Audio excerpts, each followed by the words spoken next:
আসসালামু আলাইকুম। ফাজালে কোরআন হইতে পড়া হইতেছে।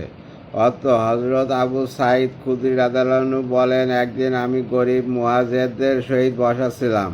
তারা বস্ত্রহীনতার দরুন একে অন্যকে আড়াল করিয়া বসিয়াছিলেন এবং একজন কারি আমাদেরকে কোরআন শরীফ শুনাইতেছিলেন। হঠাৎ নবী করিম সাল্লাল্লাহু আলাইহি সাল্লাম তাশরিফ আনিয়া আমাদের নিকট দাঁড়াইলেন। হুজুর পাক সাল্লাল্লাহু আলাইহি সাল্লামের শুভ আগমন দেখিয়া কারি সাহেব পড়া বন্ধ করিয়া দিলেন।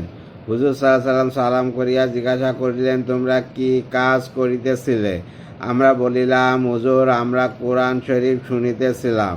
হুজুর সাল্লাল্লাহু আলাইহি সাল্লাম বলিলেন, সমস্ত প্রশংসা ওই আল্লাহর জন্য, যিনি আমার উম্মতের মধ্যে এমন লোক সৃষ্টি করিয়াছেন যাহাদের নিকট বসিবার জন্য আমাকে আদেশ করা হইয়াছে। অতঃপর হুজুর সাল্লাল্লাহু আলাইহি সাল্লাম আমাদের মধ্যভাগে এমনভাবে বসিলেন যেন আমরা সকলে সমান দূরত্বে থাকি। তারপর হুজুর সাল্লাল্লাহু আলাইহি সাল্লাম আমাদেরকে ইশারায় হালকা করিয়া বসিতে হুকুম দিলেন।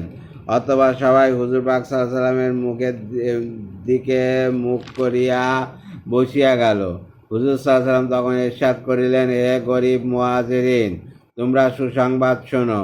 কিয়ামতের দিন পরিপূর্ণ নূর তোমরা প্রাপ্ত হইবে এবং ধনী ব্যক্তিদের অর্ধদিন আগেই তোমরা বেহেশতে প্রবেশ করিবে এবং অর্ধদিন 500 বছরের সমকক্ষ হবে। আবু দাউদ। আল্লাহ।